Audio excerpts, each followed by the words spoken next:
Well, thank you for joining us. Good Thursday morning to you. I'm Marlon Bowling, your tour guide to the ag commodities. Well, this is weekly export sales day. We did, in fact, get our numbers out a little bit ago from USDA. Shall we review? Let's take a look at what the numbers are here. On the corn sales this past week, we had a total of 849,300 tons. And we had the soybeans coming in at 1.4 million tons. That was a pretty big number there. We had soy meal, 363,300 tons. And we had the soy oil, 1,600 tons last week. The wheat, it shows wheat at 556,000 tons. Now, I was showing something different. I was actually showing about 207,200 tons. What did you show on that one there, Brian? We have Brian Hoops on the line with us. Number is 207 tons, which is about 7.6 million bushels. And so I've been on your program here for the last several weeks. We've been talking about wheat sales, and this is the time of the year where we need to be exporting a lot of wheat, because we're coming off of our winter wheat harvest, and this is our best opportunity while some of these other countries don't have wheat to export. And in fact, this was a marking year low for wheat sales. This is the second lowest pace for wheat in the last 13 years, the slowest in the last 4. So it's a real disappointment as far as those wheat sales go. I guess on if you want to look at some bright spots, we're not that far off of the pace that we need to meet the USDA forecast. Only need to be averaging about 10.5 a week, and this was 7.5, so we're not that far away. If we could get a break in the U.S. dollar, that would help the wheat sales out quite a bit, I think. And this pace is really very similar to what we saw a year ago. And if you look at the corn and soybean sales, the corn numbers for new crop sales is about half of what we had a year ago, so we're off to a very slow pace. China showed up as a buyer for both corn and soybeans this week, which was encouraging to see. Our soybean sales are above year-ago levels. That's good. That's a great start for this marketing year, and we want to continue to see those sales, grow and develop as we go into our harvest time frame, and I think they probably will. But the corn number is the one that is a concern, along with the wheat. We're just a very slow pace, compared to where we need to be if we're going to hit some of these USDA forecasted numbers. All right, let's take a look at our current prices then, shall we, on the big board with our quotes provided by bar chart here. And as we look at these market prices here, we have September corn down 2 cents this morning.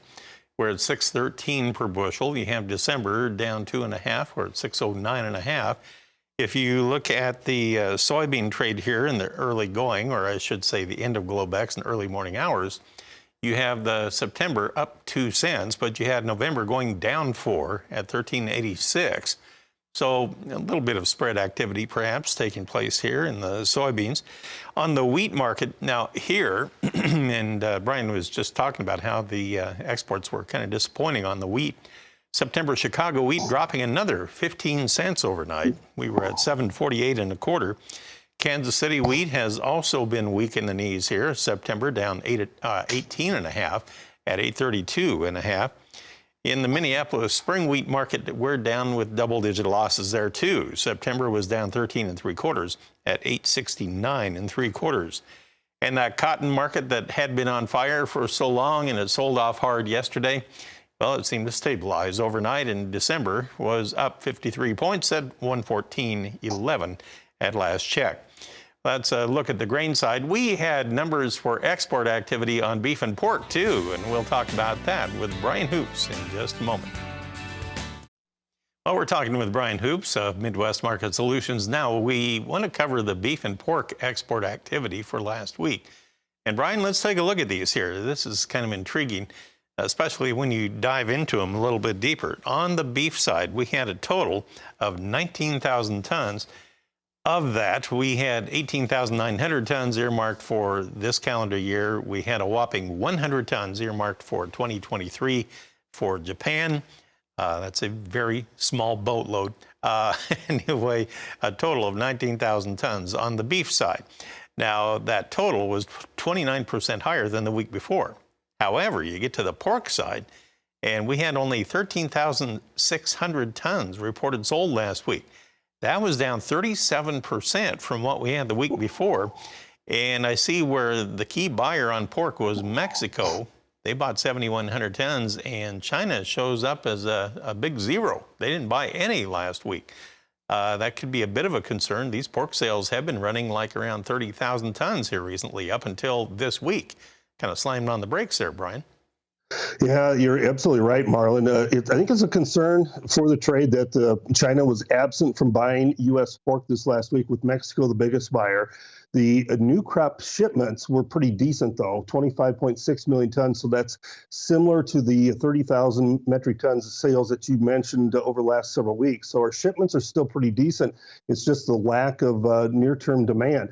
China did show up as a buyer of U.S. beef, about 7.4 million tons there of product out of the total. So it wasn't a bad beef number. And when China's in there pretty aggressively like they were, combined with Japan and Mexico, it was a pretty good sales week for beef. So we'll quickly probably turn our attention towards the cash markets for the cattle this week. They look to be pretty strong, almost red hot, similar to what they were a week ago. You have a cattle on feed report coming out tomorrow, so likely we'll see some more cash trade developing. That Southern Plains is still looking to see cash development. We're seeing bids at 142 being passed at this point.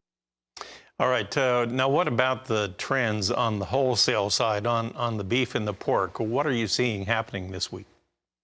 Well, the pork market, had been on fire into the middle of the week, and then it started to fade, and we've been down the last couple of days, and so it's kind of a big reversal as far as the product movement, and that's really hurt the futures over the last couple of days. And when you combine lower products with this disappointment in the sales, I think we're going to see some weakness coming in the futures market, probably some follow-through selling like we saw in the early stages of yesterday. Beef sales, they've been pretty good. We were down a lot overnight in the box beef, but those numbers, been pretty steady this week. We're higher than we were a week ago, so it's pretty strong numbers here. We may start to see a seasonal peak in those cutouts and start to trend lower, but certainly the cash market has been using the strength in the products to trade higher.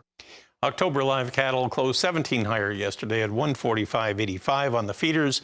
We settled yesterday with September up $1.65 at 187.12, and on the lean hogs, well, we closed the day with December 72 higher at 88.42. October was at 98.05. That was up 147. All right, thanks, Brian, for helping us analyze the open today. Appreciate that. Brian Hoops of Midwest Market Solutions. So we're about ready to begin our trading day on Thursday. Janet, back to you.